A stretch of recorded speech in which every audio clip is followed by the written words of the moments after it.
তোর কি থাকে হয়েছি আমি কোনটা এটা সোজা না গরমের লেগে এইদিকে বাঁকা করে দেখতে গেছি সোজা লাগবে না কোনো সমস্যা নেই চল এত বরফ পড়ছে দেখছোস মনে হয় যেন বরফের অঙ্গরাজ্য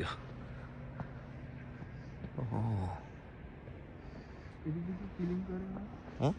রাস্তা রাস্তা ক্লিন করে প্রত্যেকের বাসার সামনের রাস্তা ক্লিন করতে প্রত্যেকের বাড়ির সামনে একটা প্রত্যেকে ক্লিন করে এখানে সরকারি লোক আইতো না সরকারি লোক আইতো না বিদে তো প্রত্যেকের বাসার সামনে প্রত্যেকে করতে হচ্ছে